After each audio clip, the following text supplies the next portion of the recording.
Hey, this is Dr. Priyanka Venugopal, and you're listening to the Unstoppable Mom Brain Podcast, episode 58, Inevitable Results in the Unstoppable Group with Anjali Kumar Kurani. Today, I'm bringing you a very special episode with one of my clients from inside the Unstoppable Group. Anjali Kumar is a hilarious and witty human. She is a brilliant lawyer over at YouTube, and she is a working mom of two kids. Anjali shares on today's podcast conversation how she has always thought of herself as a very confident person. She's never considered herself a perfectionist, and yet she discovered simply being a high achiever, being a working mom, and being in this group that she had some self selected old thoughts that were really coloring her weight loss experience. I cannot wait for Anjali to share her unfiltered story. We're going to talk about her revolutionary moments and also the ones that were incredibly raw. I'm so grateful that she came on the podcast and shared the story, and I know that you are all going to love it. Before I get into today's episode, I want you to know that enrollment for the July Unstoppable group is opening on Sunday, May 21st at 9 a.m. Eastern. Make sure that you join the waitlist so you get all of the details about the group and how to join sent directly to your email inbox. Spots in the group are capped, and consult calls will be filled on a first come, first served basis. So make sure that you join the waitlist over at the unstoppablemombrain.com/group. You'll get all of the details about the group sent to your email inbox, and you'll be the very first to get an email from me on Sunday, May 21st, inviting you to join. Okay, let's get into today's conversation. Hello. I am joined by the lovely Anjali. Anjali, I am so excited. There are so many things. I was just telling you off camera. So many things that I want to talk about today. I'm so glad that you are here. They're going to have this conversation to talk about your story, your experience in the group, and let's just dive in. So, just for everybody listening, can you just tell us a little bit about you and how you discovered Unstoppable? Sure. My name's Anjali. Like you said, I am a working mom of two boys, Arjun and Naveen. They are 13 and 9. Hashtag teenage mom. And I am an attorney. I work at YouTube. And that's actually how I discovered you, Priyanka. It was like a total universe speaking to me moment. So I was investigating a bug for work that had to do with podcast badging, like how we put badges on. YouTube was starting to ingest podcasts from the RSS feed. So uh, your podcasts were sort of mixed. Like some of them had badges and some of them didn't.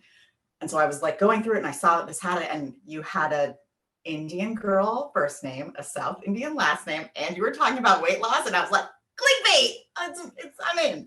So Yes. it was just sort of the universe speaking to me. I started listening to your podcast from episode 1 and I got super hooked. I think I told you I went down a rabbit hole deep. Like I listened to all of them probably in 72 hours because I felt like you were talking to me. I was particularly struck by the one about the 12 phases of weight loss because I feel like I had been phase 7 for like just much of my life. And it was like really, really powerful. I was like, oh my God, someone gets it. An Indian girl gets it. Like, how can this be? This is amazing. I'm not that familiar with coaching. I like sort of don't know the industry, or but it's not a thing I had really explored or really taken advantage of. It, I now see that it is a whole universe of things to explore and many more Instagram memes. But I contacted you and we had a call, and I think I was hooked. Like I just sort Yeah. of, I got it. I got your story. I really liked your vibe. Like, my kids are both jocks. They have coaches and everything. And the most important thing that my husband and I say about coaches is chemistry, right? Like the kids have to respond and the kids have to respond to their style. Some coaches are hard, some coaches are soft. You have to, I'll use your language, you have to find the Goldilocks coach. Like you have to be able to speak to the kid in a way that the kid will understand, right? Right. You meet your athlete where they are. And I feel like you sort of did that for me. So I it love worked. that. I remember like when we first met I think it's in January on a consult call, and you said, I went down the rabbit hole this past weekend. Like what, how? And I remember when you said that you found the YouTube episode and there was like mixed badges. I was like, really? Do I have mixed badges on what's a badge? I didn't even, you're Yes, like this was educating me very, about my YouTube channel. It's like, okay, I guess there's something about mixed badges, but here we go. here we go. I think that actually also, I want to kind of go back to that moment where we talked first on the console call. And I distinctly remember kind of the tone and tenor of our conversation. First of all, for anyone that knows you and for anyone that is going to get to know you on this call, they will know that you are seriously the most lovely human ever. You're hilarious. You're so funny. And I think that, I'm curious because a lot of that humor and that personality came out on our console call, but also what we picked up on was the self-deprecation that the humor was touching on. Do you remember that happening on the console call, and then how we started to unravel 100%. that? Yeah, A tell hundred me percent. a You little bit about the actually, humor and the yeah. self-deprecating talk. You actually called me out because one of my bits, like, so I definitely consider myself funny. I definitely use humor. I like to laugh more than I like to cry. I will make a joke about almost anything, and the easiest thing to make jokes about are the things that are most painful. So I make jokes about myself a lot, and I sort of believe the story sometimes that by making a joke, I'm making light of it, which means it's not that important, but it's actually the opposite. And one of the things that you called me out on that I so distinctly remember, because I was like, oh God, she sees through my bullshit of my stuff. I was explaining to you that I know exactly what to do. This is not about like, I'm confused and I don't know why a sleeve of Thin Mints is turning me into a higher number on the scale. Like, this is not about confusion. This is about me knowing exactly what to do and not doing those things. And then I Right. told you what I usually tell everyone, like, why would I do that? Who does that? Right? I ask these two questions and Right. I ask them all the time rhetorically. Like, it's part of my lexicon. And you Yes. said, you're not actually asking those questions. You Yeah. are just saying those words, but are you answering those questions? And I was like, Mm. oh, I don't know. Like, I had never had anyone respond to the actual structure of the sentence before. Mhm. It was a punchline. Why do I do Mhm. these things? Throw your hands up, exclamation point, walk away, right? Like, it was the end of the story. And you were like, no, no, it's the beginning. Like, that's turning that Ah, exclamation point into a question mark and honestly getting into the reason why. You're mhm. like, that's the work. And I had always assumed that the work was, or the answer was, because I suck. Like, I can't do it Mm. because I'm just not dedicated enough. I'm not working hard enough. I'm not head down enough. And you were like, actually, the answer comes before it. And it blew my mind that you called me out. You actually said we were going to get to the bottom of things that I didn't even know we needed to answer, because I thought it was sort of the joke was that I just needed to, find the right plan.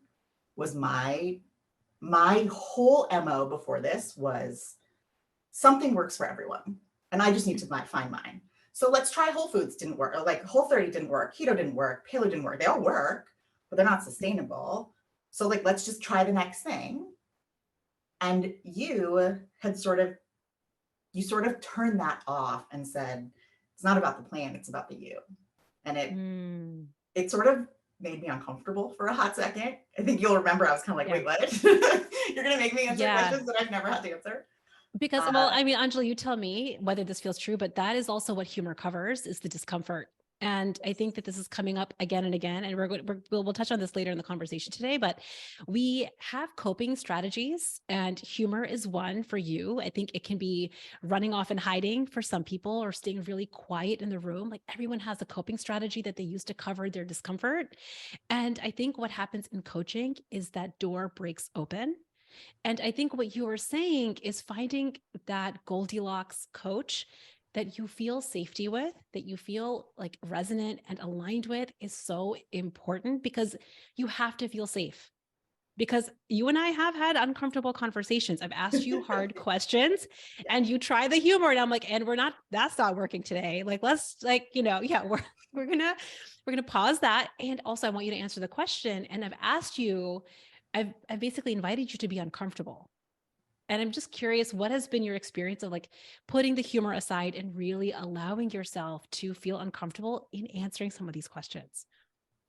it's really hard. It's really, really hard. It's unfamiliar. Mhm. it's one of those things where you know it's working because it's so hard, right? Like, you know how when you're like on a run and your quads are burning and you're like, I can't actually do this, and you keep doing it, you're like, oh, that's how I know I can finish mile 5. Like, it's that feeling because everything is burning. Like, it really does take so much of my both mental and physical and emotional and spiritual. Like, it takes all of my energy to answer some of those questions because I have been sort of hiding, or I've been joking about the fact that I don't want to answer them for so long. It is a very, very well trodden path to like make the joke and move on. Because the thing with humans is everyone likes the joke and everyone sort of accepts the social contract that the joke is the end. Yes. And you don't accept that, which is annoying but amazing. It's sort of your superpower. And so because you push me in a way that I haven't, you make me answer questions that I haven't been forced to answer, you push me in a way that I haven't been pushed before, it, you know, it does sort of open up new levels, which I think I needed. I am enormously, enormously grateful, but it's hard in the middle. Like, I know. you know, I know. discomfort. And I have to tell It's you, good I discomfort. mean, this is one of those things. Also, I'm going to share this with you now. I didn't tell you this off before we started talking, but I really find that the reason that I can do that, and it has to be with, you know, it has to be, again, in a really safe relationship and in a container that really promotes that level of integrity, I think, is I know that you actually have the answer and you just never said it out loud. And I will also say that I think that the deepest recesses of your brain actually do have the answers. You just haven't let them come to the surface. And so I think because I know that's true, I know that the answer is never, I don't know. It's like you actually do know the answer, but we just haven't given her a voice yet. We haven't let it come up. I can hold the safety of the discomfort while you are reaching, while you're like swimming through and trying to figure it out. I can hold the safety of that. And I wonder if that's what you're picking up on when you're like, oh, it's uncomfortable, but like also amazing. How do you feel when you find your answer? The answer is oftentimes revolutionary. Yeah. Oftentimes painful, right? Like, when we were talking about a moment of discomfort that happened a couple weeks ago about loving your body now versus at goal weight, I struggled with some of your tough questions and was uncomfortable with both the struggle and the questions, right? Like I was dealing with a lot.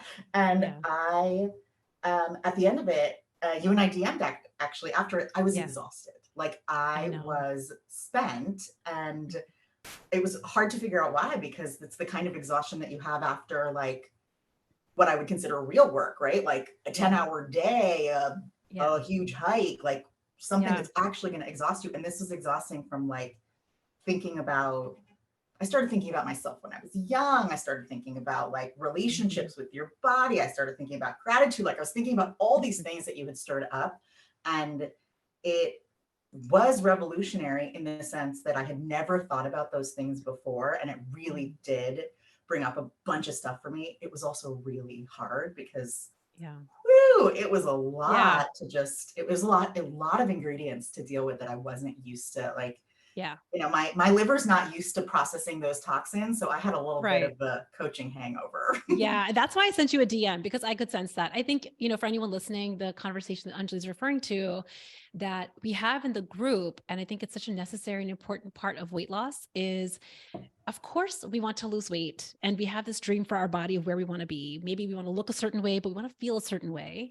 And the question that I was posing to the group that I think is so necessary is, what would it be like if you didn't have to reject your body now to get there? What would it be like if we could actually look at our body now in the mirror with our contacts in and really, really like look at ourselves and not feel rejection or disgust? What if we could learn how to see ourselves really from a more wholesome place? And I think that that touched on a lot of things for everyone. And I think, and you tell me whether this is true. The thing you said was, you know, an idea around, I'm not lovable at this size. And we think that we have to believe that to push us to lose the weight. Right. And that was what I was challenging. You were saying, no, but like, if I don't hate where I am right now, if I don't like reject where I am right now, then I won't have the fuel to do the work. Then I won't be driven to lose the weight. I'm curious, like, where are you at with that now? Like, what did you take away? Why was that call revolutionary for you where you're like, oh, maybe I don't have to reject myself to create that? Yeah, it's a good question, and one that I have actually been mulling over a lot because, like I said, it brought up a lot of things for me. So, Mhm. like you said, the beginning or the starting place for me was acceptance drives complacency. And what I don't want is I Mm. don't want complacency, right? I want Mhm. action. I want down and to the right. I want progress. I want movement. I Yes. don't want complacency. And what I started realizing after you said you're the same human that you will Mm. be in N months when you reach the goal. And if you don't start loving her now, you're just going to find the next thing, right? In that group call, there was someone who is on like single digit pounds, which is very much not where I'm at. And Mhm. she was saying that she's worried about sagging skin and aging. And, like, I'd love to have the problem of I've lost so much weight that my skin is saggy. That is not where I'm at Yeah. yet. So Yeah. um, I didn't quite understand, like, but you're at your goal weight. How can anything be wrong? Like, aren't you Mm. at, isn't goal weight the panacea for all things? And Yeah. when it came out that it wasn't, and unless you change your thoughts, goal weight doesn't actually solve all the things, I started thinking about what it was about goal weight that made me so happy. And I realized it was me realizing my potential. It was me being at the place I wanted to be. It was me showing my kids that I can do hard things. It was me hitting a goal that I've had Mhm. forever. And Mhm. what actually came out of it, and this was a combination, actually, Priyanka, of, I don't think I've told you this, of the hard conversation about Right Love It Now, plus the amazing Dorito dinner story and making it fun, right? This Oh, like yeah. this I will let you tell that story because it's just so magic. But Yeah. this idea, I think Hope actually said it last week, which is you said you have to love the way you eat. Fine. Hope said if you don't eat now the way you want to eat then, now being overweight, then being goal weight, it's just going to come back, right? Like it is not sustainable if you're not eating that way now. And what Yeah. I realized was, oh, goal weight has to be an inevitability. Yes. Goal weight is going to happen because we're not about speed, we're about permanence, Yeah. and the inevitability is built in. I don't have to worry about complacency because complacency doesn't actually enter the equation when you know you're showing up for yourself, when you know that this is the experiment, when you know, like, oh, I did go up, let's figure out why, get up and do it again. Amen. Right? Like it's just Yes. sort of this consistency that it's never entered my psyche to have that because it's always been diet brain. It's always been Yes. I'm on a weight loss kick. And in Yes. your parlance, I would never say, I'm on a parenting kick. I'm on an attorney kick. Like you never say No. that, right? Like it's No. not a thing. So why would I make my health a kick? I'm Yes. doing this. This is my life and Yeah. let's go. I love it. What you're talking about, you've actually just kind of described with coaching how sometimes a few different threads came together for you and it really created this moment of clarity around hitting this goal in a way that the way that I think about permanently reaching your dream ideal weight is not a kick. It's not a short-term thing. And I think when we're talking about hitting a goal from a place of like, I need to drive myself, I have to feel driven. It's like that kind of gust of motivation. It feels powerful for those few moments that it's there, but then because it goes away, we don't have anything left. What you're talking about is like, oh, it's like you got to see that, wait a second, I want to hit this goal and also I want to maintain it forever. What would that even look like? It's really shifting a perspective away from diet brain to what we do in the group. It's really shifting and it Yeah. really matters that, so a lot of other times that I've lost weight a number of times in my life. I've clearly had it come back with gusto and more every time. And a lot of times it is very event driven, right? I need to lose weight. I lost weight before going to college. I lost weight before my 2L internship. I lost weight before I had to lose weight in order to have baby number two. Like I lose weight for these things. And then I get those things. Like I went to college, I had baby number two. And then suddenly I don't have a reason to lose the weight anymore, which it always comes back. It disappears. Like you said, you're on shifting sands when you have those what you call motivation rather than commitment moments. Yes. And yeah. I would say to me, the two biggest shifts of mine, and I'm still like, I'm still sort of marinating in it, in your words, but I would say the inevitability, like sort of understanding that permanence over speed requires patience over progress, right? Like I will really get there by understanding what I'm doing and liking it and doing that over and over again, or changing it because the over and over again doesn't work. So that sort of nonlinear progress that you often talk about, that plus this idea of experimentation, right? This, like, you call it the playful scientist, like that has really changed a lot for me because I hated the scale. I know. I hide a lot. Like the reason phase 7 spoke to me so hard is that I've spent years, like phases of life in a phase 7. Is it okay to speak in jargon like that? I'm assuming. Yeah. So phase 7, for anyone that's listening, you can go back and listen to the episode, but it basically talks about hiding or quitting from your weight loss goal. And that can last a day, a week, a month, a year, many years. We can spend a lot of time in phase 7. So that's what phase 7 is for anyone that's curious about what Anjali is referring to. Right. And so I would hide a lot. Like I would literally, I think I told you this post Kauai, actually, like in a pre-unstoppable world, I would have gone on vacation. I would have had family desserts every night because it's sort of a tradition and we like it and we get into it. My kids and I play games, like we cheers with the spoons. It's adorable. So I had family dessert every night. I truly enjoyed it, but it was eating while not hungry, right? It was eating for pleasure, not eating for fuel. And it definitely reversed some progress I had made on the scale in a normal, not unstoppable world, in a pre-unstoppable world. Yeah. I would have said, ooh, I don't want to see that number. I know it's going to be up. You know what? Let's just be real good. Let's just like go hardcore this week. Let's cut the bread. Let's cut the sugar. Let's like fast a couple of days. When it's a better number, jump on the scale. We'll start it again. Like you'll be fine.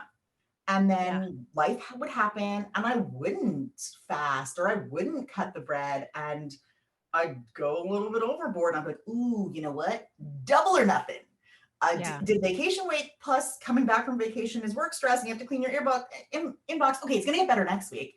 And then weeks would turn into months, would turn into years, and I don't even know where the scale is. And I'm like, and you would also add that line, which you kind of did on the console call, which is like, this is just like how I do. This is like, you would add that layer on. And I think that was one of the things you mentioned after coming back from your trip, which is like, usually you would just have that self-critical talk around what happened with the number.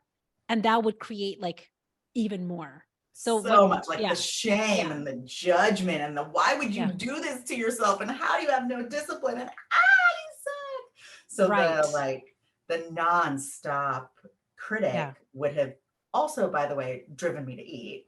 Absolutely. And none of that showed up post spring break, which was what happened instead. What happened instead was, so I brought a travel scale to vacation. Who does that? But did it? We do it in the group, my friends. We do it in the group. Yes. See, that's my rhetorical question. I do that. So did that and got on the scale and actually got super curious because I was like, all right, I know exactly what got it on there. Can we figure out exactly how to get it off? Let's go. And I really was excited to jump back on the horse. I never really got off the bandwagon because I was obviously like super aware when I was on vacation, but I was excited to come back to a plan where I wasn't dependent on the one hotel's salads to get me through it. I could actually make my own stuff and I could see, hey, what can I do with this? Like, is this number for real? Is this something I can reverse? Is this something I understand? I was genuinely curious about what I Yeah. could do with it, which Yeah. really, really isn't how I would approach things in a And what was the normal result of world. doing that? Like, I want you to really think there's two things I want to say. First is the way that you were during your vacation, you were so much more aware of the way you were eating. It wasn't just like, F it, screw it. Like, who cares? I'm on vacation. Let me just do whatever. You were thinking about the end in mind. And also you enjoyed eating sometimes when you weren't hungry. And what we've talked about is that it's never a problem. It's just like eyes wide open.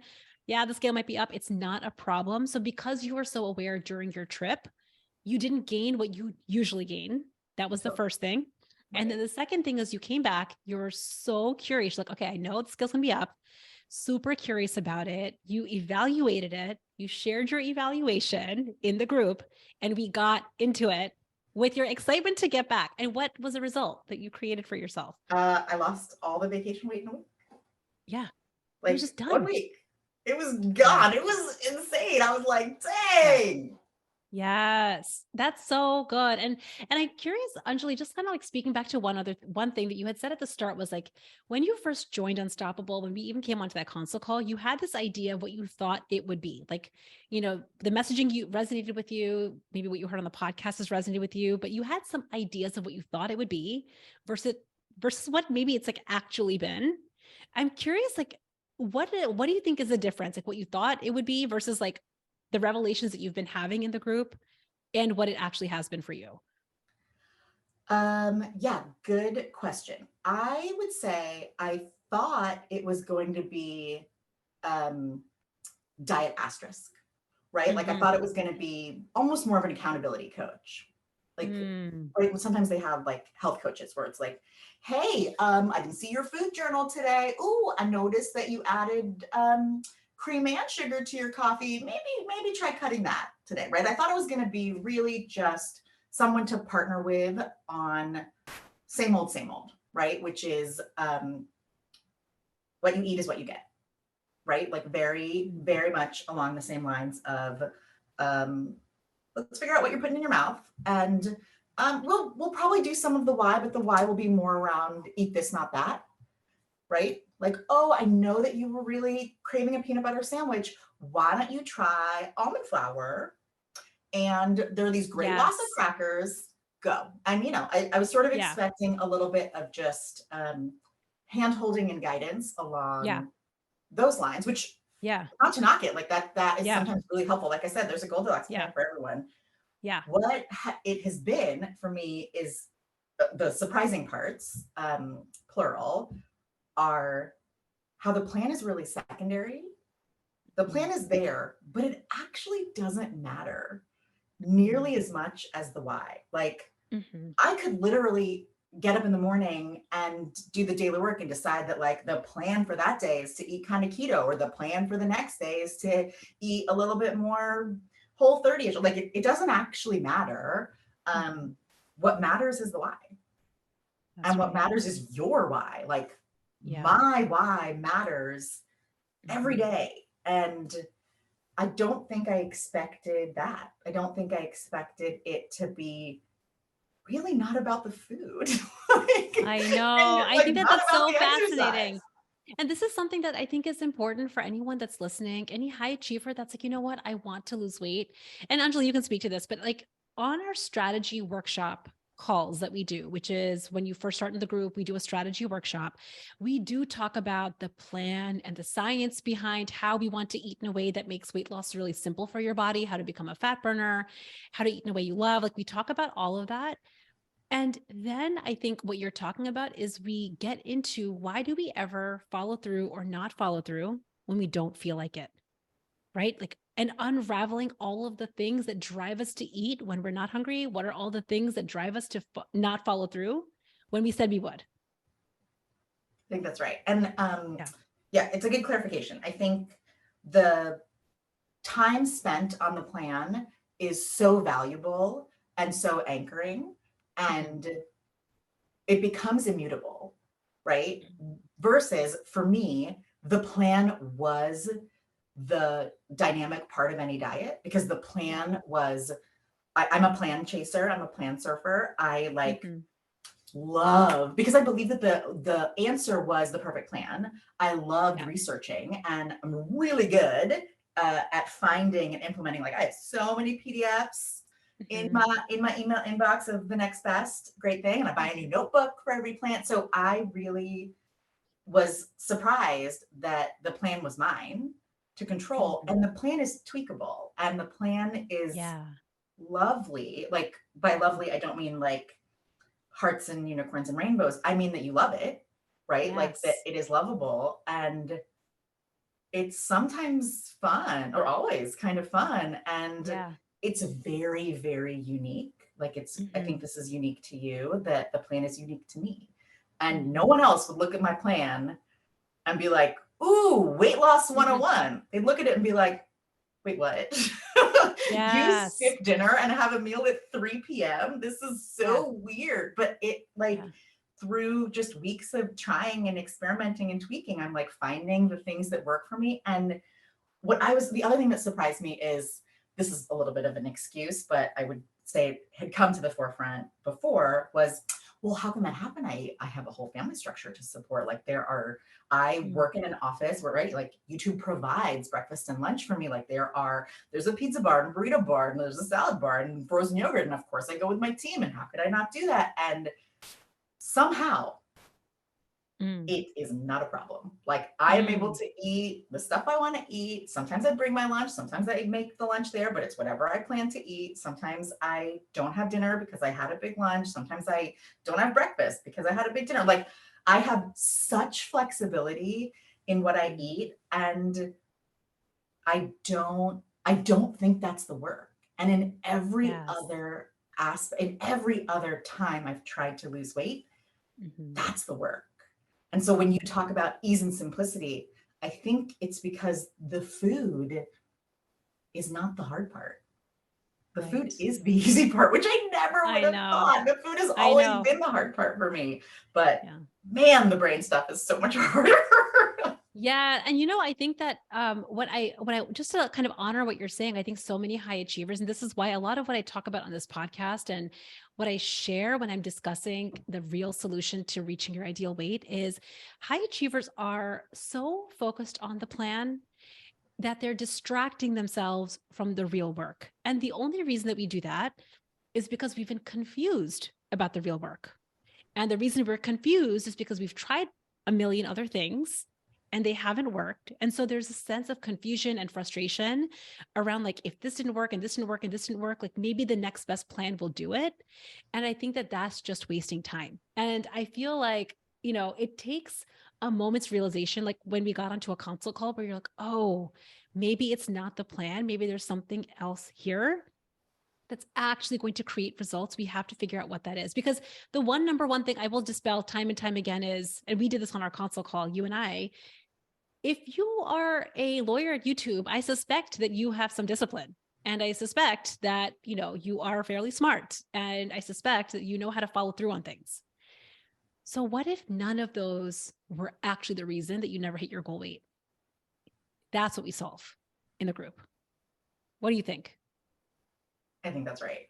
You Yeah. actually asked me, so you said why. So to replay the Yeah. consult call, because I do think it was sort of interesting. It blew my mind a Yeah. little bit, and I'm very rarely speechless. So I said, I know exactly the right things to do, and I just don't do that. Who does that? Why do I do that? And you said, Mm-hmm. why do you? And I was Mm-hmm. like, oh, because I suck. Like I have no discipline. I'm super You lazy. literally said I suck. I I remember you literally saying said that. I And I suck, was because like, that's my line. Like I have a yes. line in my mantra is Yeah. because I suck, and I believe it to be true. I should actually change it from mantra to my thought that is Yeah. fully changeable. Yeah. Is I suck, and I believe it. I don't suck in other things. Like I am super smart. I don't suck as a parent, but I suck as a dieter, right? Like I suck. Mm-hmm. And I said that to you, and you said to me, well, what if you don't? Mm-hmm. And I was like, no, you didn't hear me. You're supposed to laugh because I suck. We all laugh, and then we move on to you telling me that it's The 600 plan. calories in the morning, right? Like that's where Yeah. we go next. You're not following the Yeah. script, Priyanka. And you're like, well, Yeah. what if you don't? What if you Mm-hmm. don't suck? And I remember being speechless because I have Mm-hmm. never considered a world in which Mm-hmm. I love my body at this weight. I don't suck when it comes to eating. Goal weight is inevitable. Just give me the time. There's no judgment around falling hard and making what everyone would say are poor choices around whatever mealtime or non-mealtime it is. Like those are not my reality. That didn't exist for me. And so when you said, what if you don't suck? I remember being just sort of a deer in headlights, being like, well, then I don't know because I am Yes. lost. And And that's why you joined this group. yeah, Like it makes a lot of sense where we have been so programmed to think that if I'm not able to follow through, I'm not able to follow this plan, there must be something that sucks. You might have the flavor of like, I suck. Somebody else might have a flavor of like, something's wrong with me. This is just one thing that I can't do. I might be able to do all these other things. This one area of my life is just one of those things that I guess I'm never going to get. And if you feel confusion, I want you to know it's normal. And that's why you join a group like this where you get the answer, right? You like get to the actual reason for you and then you start solving it, which is what you've been doing, which is amazing. which is the work, in all Yeah. honesty. Like that's Yeah. so much harder than giving a flower. Yes. I give And a one flower other to sugar thing, all day. Anjali, one other thing we could, this is a little bit of a pivot, but one of the other things that we had talked about that I'd love your thoughts on now, after we've kind of been unraveling this, is you said a few weeks ago, maybe 1 or 2 months ago, like, I'm really confident. Like, I'm a very confident person. If you met me, like, I'm a confident person. But we were talking about confidence in the face of emotions, confidence in the face of mistakes, confidence in the face of failure, confidence in the face of, and we kind of came to a point, and I think so many high achievers will resonate with this, where they try to avoid uncomfortable emotions or they try to avoid mistakes because they think somehow it's going to knock down their power, their confidence. Do you remember that call? I'm curious, like what your thoughts are on confidence now versus what it used to be before. I would say it has taken me a second to start grokking my identity as a recovering perfectionist Mm, because if you had asked me pre-unstoppable, are you a perfectionist? I would have said no. I'm not a yeah. perfectionist, right? Like one of the hallmarks of our legal team is that we make mistakes, and the only way you can have big, innovative growth and do the things that YouTube and Google do is to like make mistakes all the time. Or if you'd ask me like, "Oh, are you a perfect parent?" I'd be like, "Hell no! Look at my kids." Like Right. I would have made a joke about it, and Yeah. it would have been part of my story. But I started coming to you with all of these things that brought up emotions for me or brought up these urges, these like desperate, Yeah. mind numbing, could not white knuckle through it urges. And all of them were around places where I had an actual or perceived mistake, right? Like Yes. I messed up in a meeting. I got in a fight with Ashish over a parenting decision. I had a coworker who I called toxic, and you're like, he's not actually toxic, he's just a human. And what you did that was so enervating but powerful was I would tell you this whole story. I'd have tone, I'd had hand gestures, I'd have eyebrows going nuts, and you'd be like, okay, so somebody said some words. I'm like, no, use the tone, use the exclamation points. There were italics in there, and you'd be like, so he said some words, and you reacted.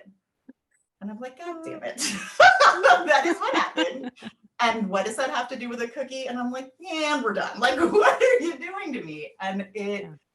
sort of made me realize that I have ridiculously unrealistic expectations when it comes to myself.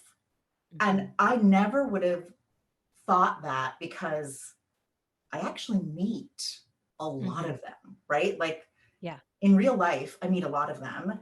And I don't have the option to quit my job. I don't Mhm. have the option to quit parenting. Mhm. So what I've done by default is get up and do it again, right? Like you just Yeah. keep doing it. But I really would feel so bad when I didn't meet an expectation. I really would feel so, I just cared so much Yeah. that missing a mark or making a mistake or doing something that I would think about for a long time, right? Doing something that was not what it was supposed to be, whatever it is, which is so human, by the way. Like everybody does that. Like you would never Yeah. ever tell your kids, don't make mistakes ever. Failure is not an option. Like, of course you fail, it's how you Never. grow. But when it happened to me, I Mhm. felt so, so bad about it. And Yes. just really, James Clear has this thing where your identity is part of why you keep habits. And my identity Yeah. as someone who does the things right, like I Yes. do things right, was Yeah. so questioned when I did things wrong that I just couldn't. It was hard for me to Yeah. sit in that dichotomy, right? There was so Right. much cognitive dissonance of like, if you're a person who does things right and you did things wrong, why? Why are you there? And I didn't want to sit with that because Mm. no one wants to be told they're not who you think you are. Like Yeah. it's And I it's think not. also, Anjali, what you're speaking to is a little bit like, and so many high achievers will know this, like logically, we know we have to make mistakes to grow. Like you can read this on a slogan or on a poster and you're like, yep, that sounds right. Totally true. But when it comes to us personally as humans, we make a mistake, we have a fail, we say the wrong thing, we get into a fight, we make a mistake at a meeting, like something that maybe even really matters.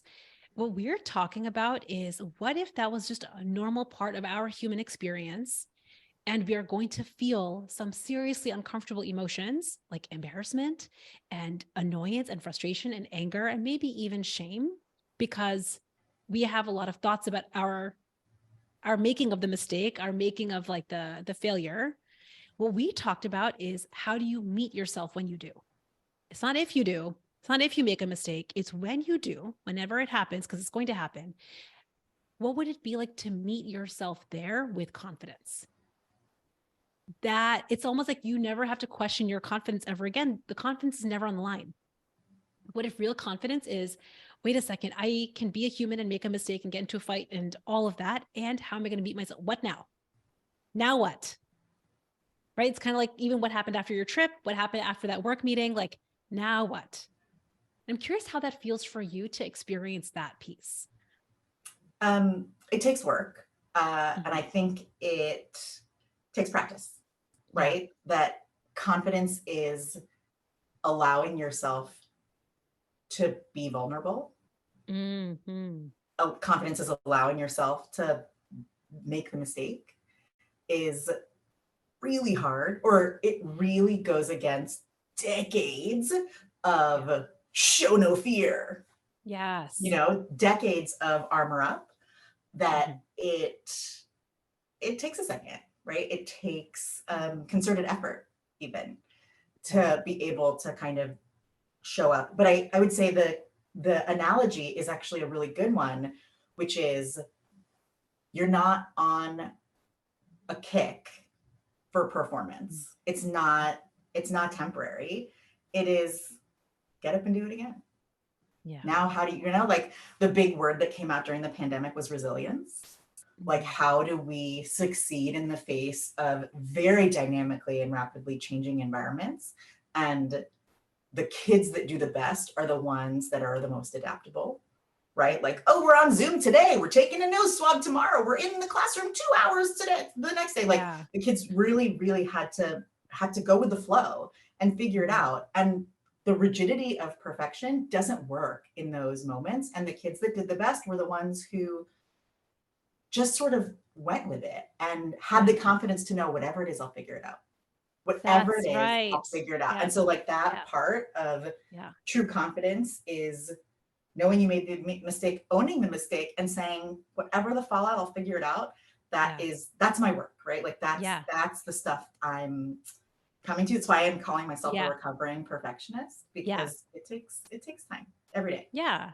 And I love that you even said like owning it. And this is, I think, one of like the key like core features of Unstoppable is the concept of really owning every result on the scale, in your relationships, in at work, everything. If we owned our results 100% of the time, but we did it without the shame or the blame or the judgment, imagine what we would learn and then leverage and then tweak and then like figure out just from taking ownership. But I think high achievers are so used to having that that monologue of, I can't believe you did it. And there you go again. And you shouldn't have done it that way, that we're not able to take 100% ownership. And it's just self-protective. Yeah. Because ownership can mean blame and Mhm. who wants a demerit on their transcript. Yes. Not the high achiever. Not the high achiever. We've never had one. So Yeah. I don't even know how to deal with it. But Yeah. like, it's maybe that served us. Maybe that served Yeah. me, but I don't think it does anymore. Like, I think Yeah. it's a much prettier picture to have a transcript full of like nonlinear progress. Yeah. You were saying earlier that, a lot of our work has not been about the food. Like, yes, we create that robust plan at the start and you have all of that support, but you were saying it's not about the food. Can you speak a little bit to the changes that you've experienced because of coaching in relationships at home and how you feel at work, just because of the work that you've been unraveling for the last few months? Sure. I'll give you two examples, one husband and one kid. Mhm. Because I think one of the things about coaching that, again, wasn't expecting and has been a positive externality is that it really does get into your soil. And so it shows up, right? Like, because it's sort of a new way um, of rooting yourself and rooting your thoughts, it shows up in places that couldn't be further on the color wheel from Mhm. food, right? Like, so example one is with my 13-year-old. He, deals with middle school and disappointment. Middle school is just a jungle of I know. disappointment and like opportunities to learn. And It is. he had an instance where like he had a moment with a friend, things, a basketball game went south, whatever. Middle school, it's very, very real, but real for them. And I remember him coming to me and I said, well, what are you actually thinking about the basketball game? Like, he had described it in very, very um, editorial terms. And Mhm. I said to him, okay, so he said some words. Mhm. What were you thinking? And I like remember taking all of his like power and italics and exclamation points out of it. And he looked at me like I had literally just cut off my own hands and started eating it. Cause he was like, you crazy. What? Like, that's not Mhm. what happened. Like, didn't you just hear? I was about to shoot a three. He fouled my hand and then he came into my face. Like, I was like, okay, so he said some words. You missed. What were you thinking? Like, Mhm. what were the thoughts? And when he got Mhm. down into it, we like actually ran through a model with my 13-year-old. Yeah. And it was Yeah. amazing because Mm.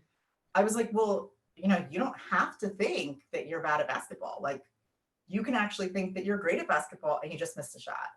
And he was like, Mm. but I missed. And I was like, sure. But your thoughts are the things that are like, so I actually like took him, I coached him and Mhm. it blew my mind a little bit because it was super applicable and it worked. Like, Yeah. it was a fully revolutionary way to parent that I had never done before. Yeah. And I'm not a ninja with the model. Like, I still take a Mhm. lot. It takes a lot Mhm. of work for me to recognize my thoughts, even if I can.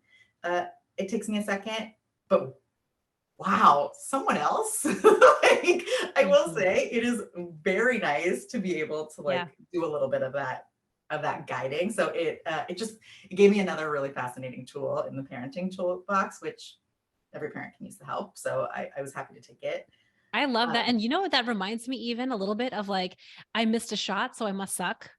Reminds oh me, my god, he's me. do you see Oh. that? Oh, Anjali. This is why it matters. Like, this is Oh what my it is. Like, it's not anything we do on purpose. I think that every parent truly is parenting from their own inner zone of genius. And what we're doing is we're just becoming, because of coaching, we're becoming so aware of how some of our oldest paradigms are filtering into every part of our life. And to me, this is why we use in Unstoppable, it's for working moms, because we use parenting examples a lot. And I think the reason that they land is because we are able to access our complete love for our children so much more readily than we can access it for ourselves sometimes. I don't think we think about self-love. Like, it's like such a, you know, woo topic like self-love. But when we think about our child, like we love them so much. Sometimes they drive us bananas, but I love them so much. We're able to access it. And so then we can see so much more clearly when he says, I missed a shot. And so I suck. You're like, no, you don't. You're able to see that so much more clearly. But now you get to translate that, see how that feels for you when you're like, wait a second, I missed this thing. I might not suck. I wonder now what. Well, you did that to me Yeah. in the Love Your Body. Like, what if your son came to you and said, I hate Yes. the way I look. I'm a disgusting blob. Mm-hmm. Please make it stop. And it Mm. was so easy to access the answer. Like, I know. your intrinsic value is so much more than your body. Your body is just a physical case. You should, if you want, we can work on it, but remember who you are. You're always enough. Like, You the just went words on and just on. came on and on. Yeah. And when you asked me, like, what about you? I was like, well, not Yeah. me. That's different Yeah. for me. Yeah. And So Anjali, that's I'm curious what felt hard for you in that moment also was because you said once you saw that, you also felt this like sadness to recognize it, right? Like, oh, I haven't been doing like what I'm able to offer to my kid, which is just coming out.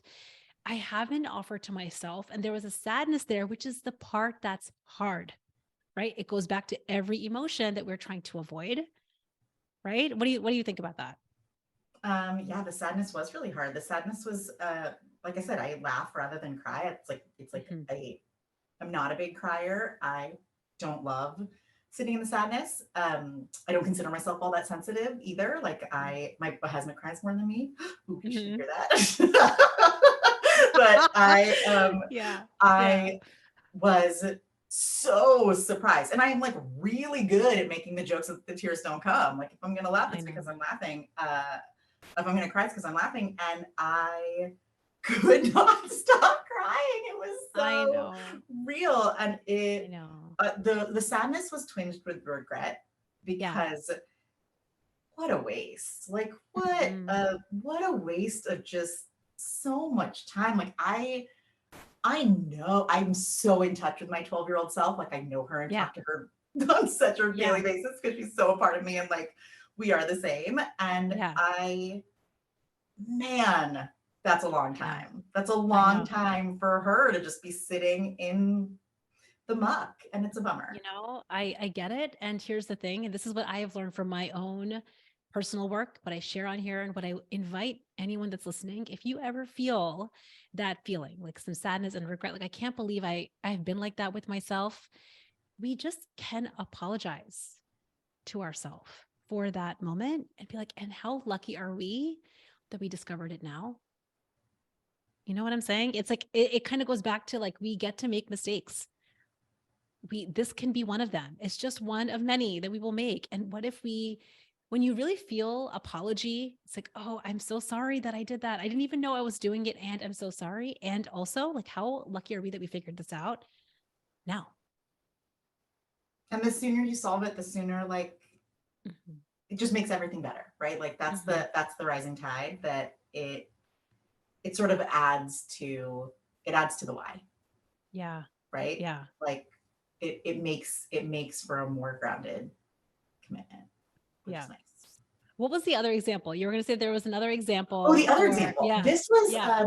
I would say, credit to you for picking up on something that I don't think I had picked up on, and I consider myself highly self-aware of, like all my stuff. And this is like in spousal arguments. So oftentimes we'll bring the husband did the thing Hmm. to coaching, and you actually point out you're like, it's weird. The last couple times you've been talking about muzzling. Hmm. And I was like, what now? You have a lot of veterinarians in your group. So Hmm. I don't have vets in my life. So I don't have animal analogies. And I was like, muzzling, what? I do not consider myself a muzzler. Like I say my piece, I'm outspoken. I'm rarely one to be quiet in a room if I have something to say. And I almost always have something to say. So when you said that, I was kind of like skeptical because I didn't understand it. And you brought up a couple of examples. You're like, well, you like didn't want to engage on this. And Ashley said this thing and you didn't want to go there. And I was like, whoa, you're Hmm. right. Like Hmm. part of what coaching brought out is, so I knew I ate after fights, but I always assumed it was because like I'm so annoyed and what a dick and like Mm-hmm. F that, like I Mm-hmm. assumed it was because I had a bunch of stuff running through me from the fight that eating is a nice way to like turn the volume down. You're at an 8, I need you to 4, like Yeah. turn that down a little bit. And assumed that food was just a nice way to get a little bit of take the edge off of those really spiky emotions.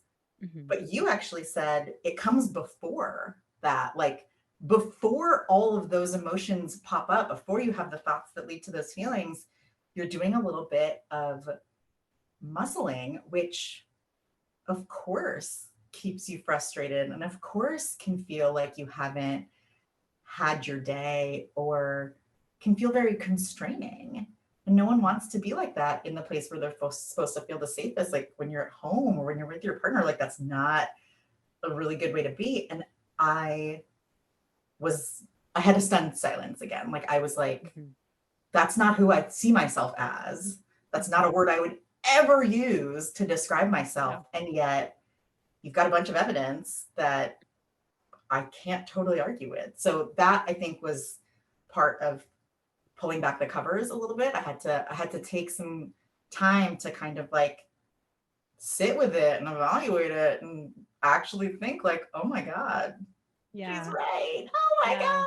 So You it know what we do? and It's like, I don't have a crystal ball, right? So like what we're doing in coaching is when you're sharing what's happening at work or with your kids or with your husband or with the scale, when you don't eat the food, when you don't just go to the food to numb the experience, all of a sudden we get access to what's actually happening. And so when you share that, I get to ask you questions and you get to be super aware of like, oh, I didn't, I had no idea that these are the things that I've been covering. And this is where the food does play a role. Saying no to eating when you're not hungry, all of a sudden will give you the greatest access to all of the stuff that's been wanting to be heard, wanting to come out, wanting to be healed. I think that that's kind of what we're talking about, right? Like we get to heal it or give it a voice. And maybe that's what that was for you. yeah, it definitely was. I think that giving it a voice was probably one of the more important ones. You had this analogy that you've used in group before, which is you've got a lot of voices in your boardroom. And when a board member that maybe isn't the one you want driving the car or the one you want leading the company chimes in, you say noted, and you move on. You like allow them their piece, but don't actually give them. You don't hand over the gavel. You don't give them control. And what I have found is that analogy is actually really helpful. But for me, the way that I deal with it is I almost I almost allow myself to laugh at the ridiculousness of it, right? Like my brain will offer lots of things and I'm like, that is amazing. Like Yeah. I'm so glad you're offering that. It's Yeah. crazy. Yeah. Like Yeah. who does that? But Yeah. thank you for like Yeah. that was a good laugh. I appreciate it. Like come again.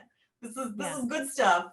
You got your Yeah. 5 minutes. Like it is What a different way of being with yourself, it's Anjali. a Like yeah. what a different way of like really engaging with all, and we all get to decide how we want to engage with the members of the boardroom. When you're the CEO, you get to bring humor with any and every board member that comes your way. And it seems to work really well, which is it's Well, really it is a work everything. in progress. It is It's a a work work in in progress. progress. Speaking of, I like one of the things that we talked about when I invited to have you on, you said, oh, but I'm not all the way at my goal. Like you have all of these beautiful, amazing results that you've been creating, but I'm not at my goal. And what did I tell you? That you like stories in progress, that the Yeah. journey is actually the destination and success is the during. Like what I said Yeah. is there are before and after pictures, Priyanka. I'm a during picture. Yes. Like I am not in an after phase. And you said that like during is success. Like the It process is is the the pinnacle, which success. And I want everyone hearing this to know that it makes sense that people want to share before and afters, like what is possible when you do the work. Of course. And I said, Anjali, we're going to have you on again. When you're at Yes, your goal, part I'm two. putting it out and we're putting it on here. Listen, it's now Done. officially in the universe. When you're at goal, we're going to have you back on the podcast. Brilliant. And it's It's inevitable. happening. So I'll see you It's soon. just inevitable. Yeah. Absolutely. So what I really want to share and the intention of this podcast in any and every story I tell is that there is a beginning and there is the finish line of like you crossing that line, that goal that you have, like crossing that beautiful line. But to have gotten there, I want to celebrate the story in between. I want to celebrate it. I want to give it more of a voice. I want to share the ups and downs that come with any and every process because it hasn't been perfect. It has been full of the ups and downs. And also, you're so much farther towards that goal. I think that telling those stories they're just so important. It also is completely on brand for you because it matches the ethos of love your body now.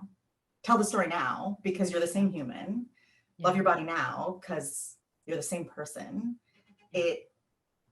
The gravitational pull on your body will change, but like fix it now so that you can actually be there to meet yourself, right? Like it works in your whole thing. So I get it. I like cute clothes and I have a pair of jeans that is waiting for me when it gets there. So I will wear that and it'll be great, but I'm not there yet. I know I will get there though. It's that part is like that lightness of I'll get there. Like I have no question about it anymore. Is amazing. Can you just speak to that a little bit? Because I think so many of us have like a little doubt. It feels like we're being practical. Like, I don't know if I will, let's see how it goes. I haven't so many times before. And this idea of believing in the inevitability feels almost like it just doesn't feel practical. Can you just share about that? Because I think that that's literally the difference between hitting goals inevitably and getting stalled, going to phase 7. Phase 7, yeah. So it actually started with the strategy consult call in January. And you had us share our like slogans. Like, what are you thinking about this process? And I said, fingers crossed emoji, hope it works this time, right? That was and hope, this is the best irony. And you can't even write this stuff. Yeah. Hope said, hope is not a strategy. Mm-hmm. And she said, like we were all in the chat on the Zoom. And she said, like, action words are strategies, and you made us rewrite them to be declarative statements, not couching language, not I hope, maybe this time, oh, good luck, I'm going to try really hard, right? Like all of these words that were sort of fluff and filler, to your point, keeping it real, but giving ourselves this out in case it didn't happen. And what you had sort of explained at the time was all you're doing there is protecting yourself from the self-flogging you would otherwise get if you don't meet it. So you're giving yourself a little bit of, you're preventing yourself from becoming the victim of your own harsh talk by giving yourself an out. But this is kind of going back to what we were talking about at the top, because it's not really a goal that is one time. It's not an event. It's not, I need to get into the lehenga for the wedding. It is, my body needs this, and I need to find a way of serving her and eating in a way that is fun and delicious and sustainable and goes up and down. Like, let's face it, every other diet I've ever been on, I have been really, much more linear, maybe not really linear, but I've got spreadsheets. Yeah. Ever since Google Docs has been around, and it is a much more linear chart. And my process this time is significantly nonlinear, like many peaks and valleys as the overall regression line goes down and to the right, but like many peaks and valleys. And what I realized is 2 things. One, I think that process of nonlinear progress actually makes sustainability much more possible because I fight for each time I get to a new milestone, it's a milestone that's hard fought and won. So it's not something that is going to be taken lightly. Like, it's not easy come, easy go. It's sort of like, ooh, I got there and I know how I got there and I know how I didn't get there. So let's go on the road that gets me there. And the second thing is, of course, in old diets, I want to go fast because I hate it. And you want to get Yes. out of the pain as much as possible. Like this morning, I was doing these tricep kickbacks, which like really started hurting my arms, and I had to get to 12. And I did them so quickly because I was like, nope, can't stay.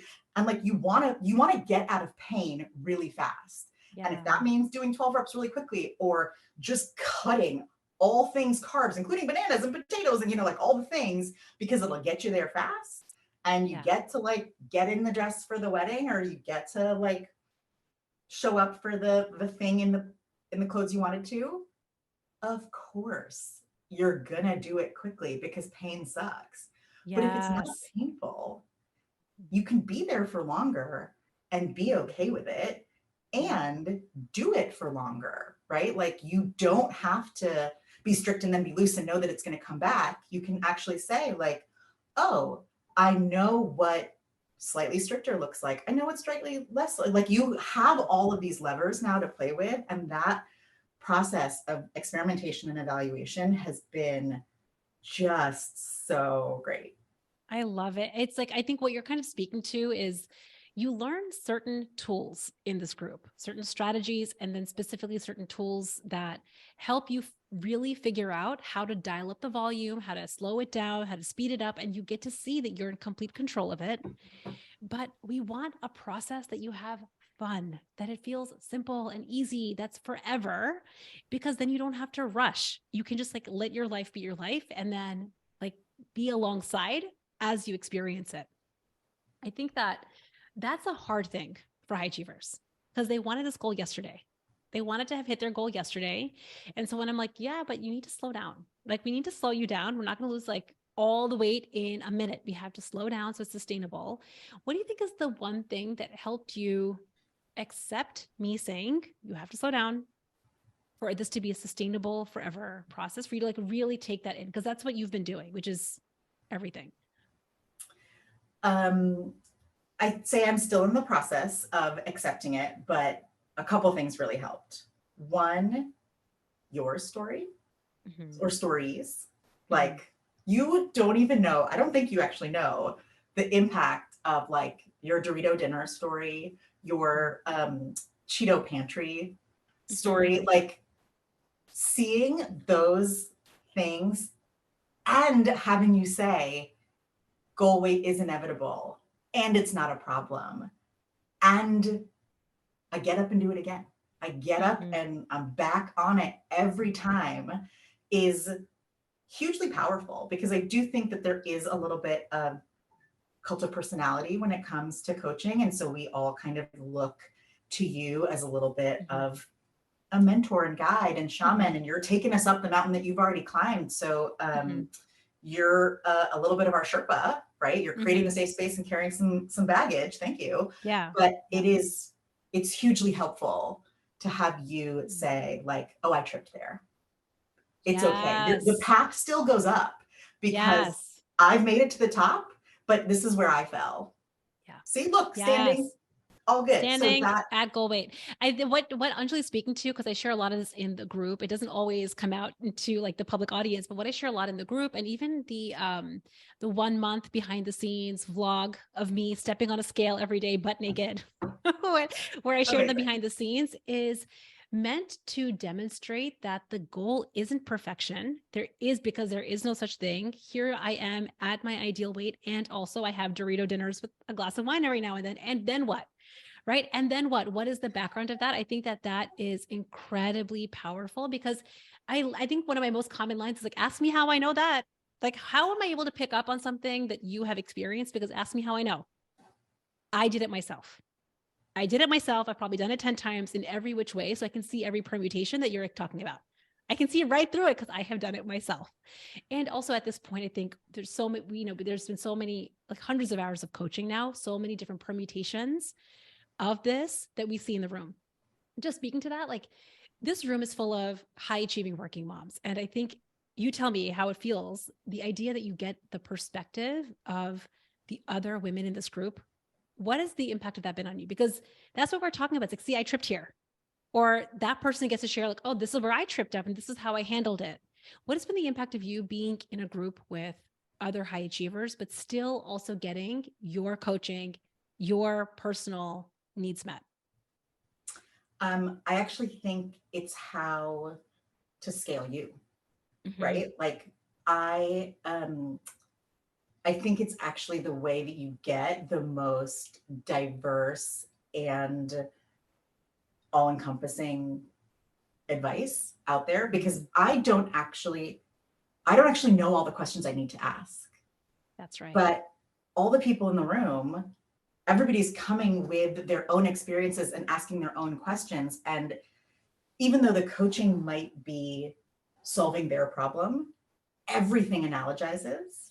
And it is so amazing to hear someone else ask a question and I'm like, ooh, you tweak time and place and I'm with you. Like I Right. got that same problem and your advice scales, right? Like your advice to Yeah. her can apply to me, or the complaint that she's having, I have too. Didn't know I had it. It wasn't going to get Yes. coached on it because didn't come up for me, or something else was louder. It wasn't one of those voices that got the mic that week, but hers did. And it's hugely helpful to actually hear her getting coached, watch the process that you and she go through, think about how I would answer it. I will say, like, there's something so amazing about the room, because when you're getting coached, I'm fumbling for words. I can't find my emotions. I'm really in the hot seat and I find it to be amazing, but I'm oftentimes at a loss. Like, your questions really Mm-hmm. stump me. Versus when someone else is getting coached, I'm like, answer, Yeah. got it. I know it. Like, I'm right there, sort of like Yeah. following along, very much like Yeah. how, you're watching a Yeah. horror movie and you're like, don't go in the room. But I can see it happening with Yeah. other people. And it actually really helps, because it almost allows, like that Arjun story I was telling you, it almost Yeah. allows a little bit of like self-coaching or coaching perspective. It's the ability to actually see it in the wild that it Yes. really helps with.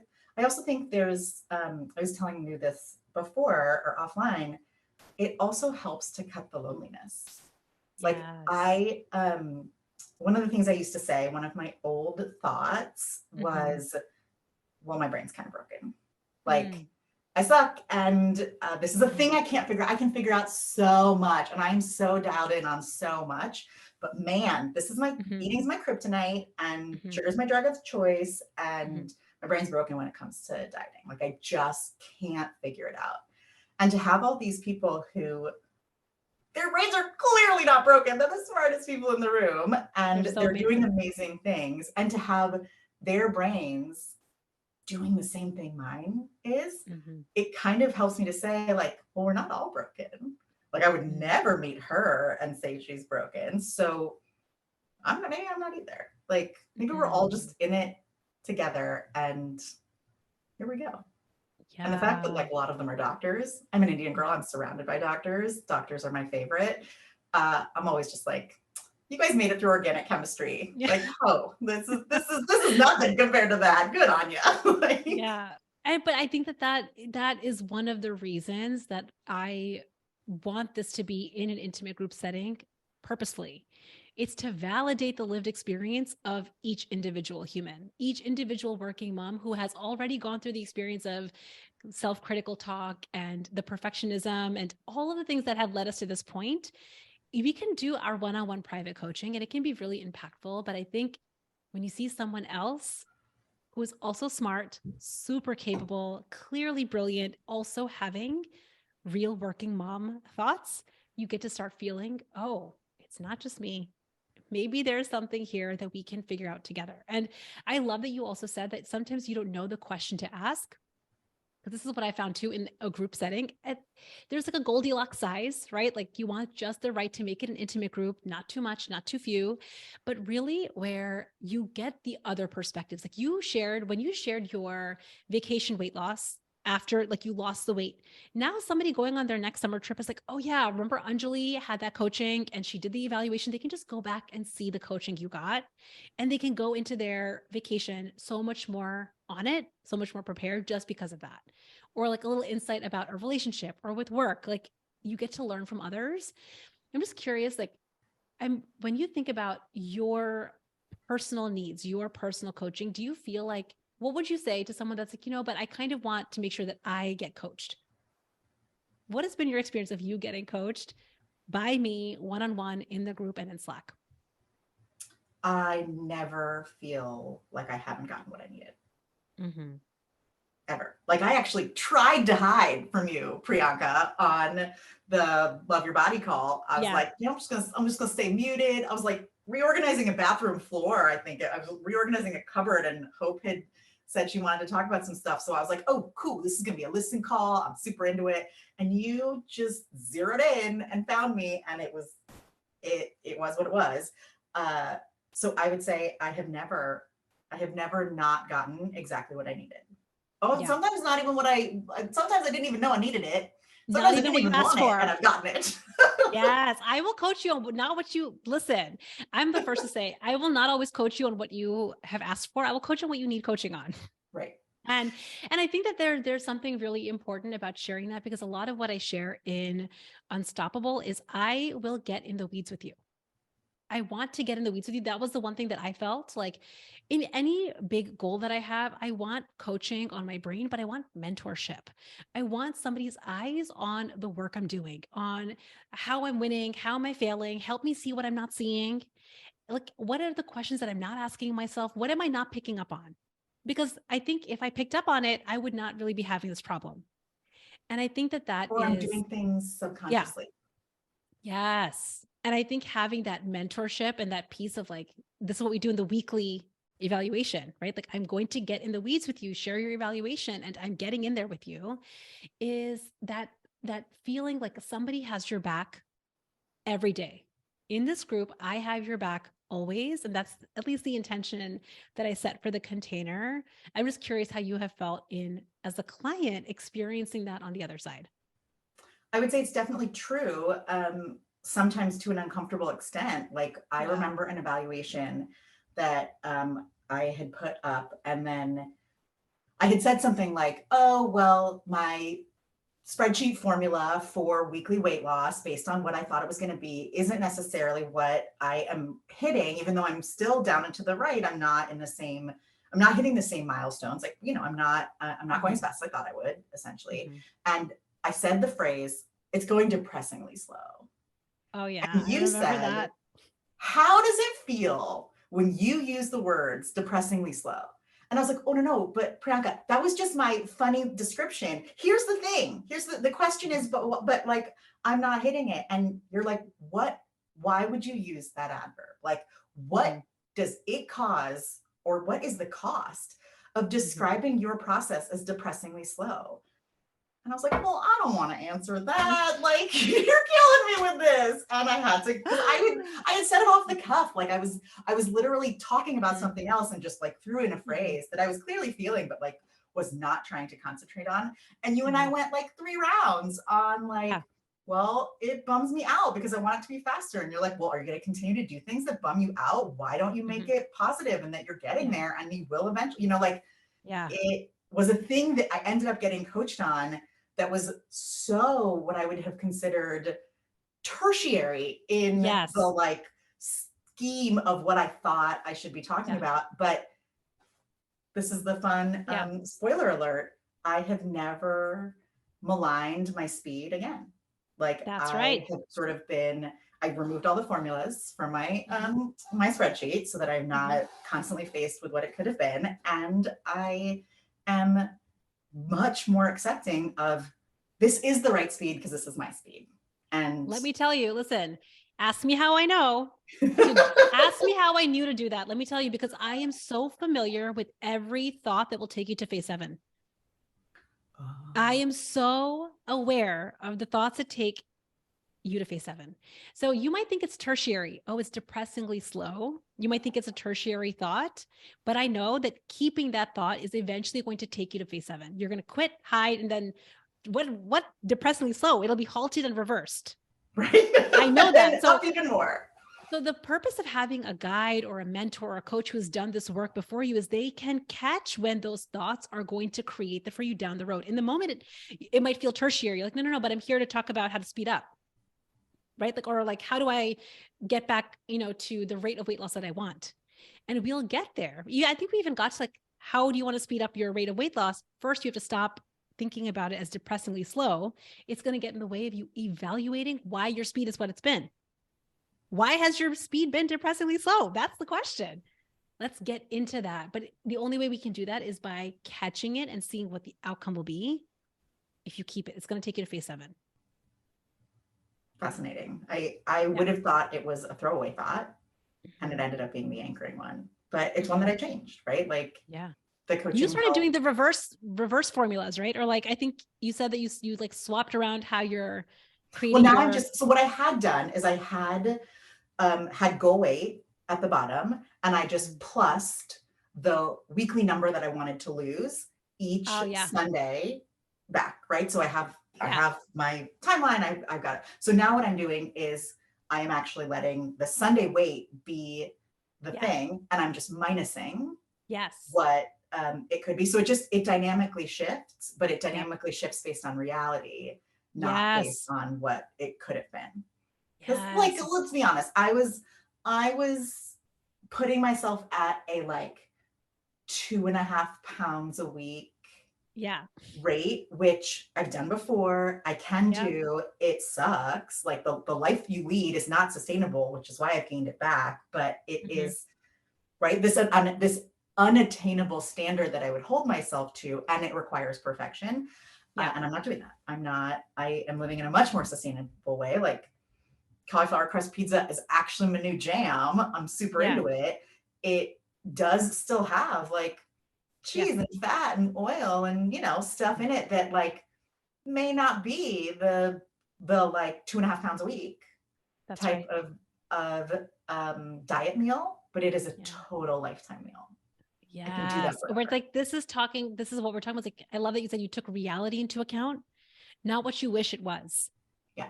And that's how we create sustainability and even fun. Dare I say, like, can we actually have fun losing weight? That's been the recent thread that we've been talking about in the group. Can we actually have fun, which is so good. I love it. We've been talking for so long. I'm like, oh, wow, we've been going way. I'm sorry. Well, we're going to be having you back, obviously, when you hit your goal, but brilliant. What I would love to kind of end on is, what would you say to someone that's listening that has been thinking about joining the group? They identify as a working mom. They're a high achiever. They've tried things before and they feel the slight pull. They're like, I know Unstoppable feels right, but they have some thoughts about it. What would you say to them about this group? I would say it's worth the investment in yourself. So the thoughts can take many flavors. If the flavors are around time, like I have a story about time constriction, or I feel very guilty if I'm not spending the time on work. I should be spending the time on kids. If I'm not spending the time on kids, I should be spending time on work, right? Like those are the two competing, very needy beasts in my world. And it doesn't leave a lot of room for yourself.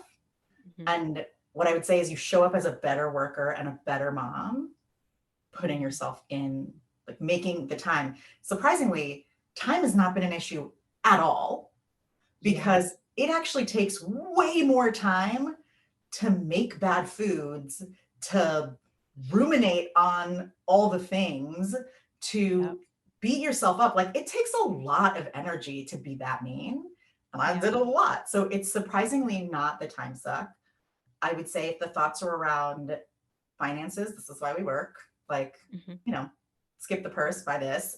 It's worth it.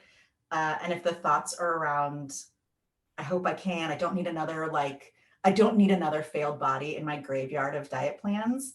I think that's the one that like, you probably explain it best, but this is the plan to end all plan, because it's not a plan. It's you, right? Like all you're working on is getting better with yourself.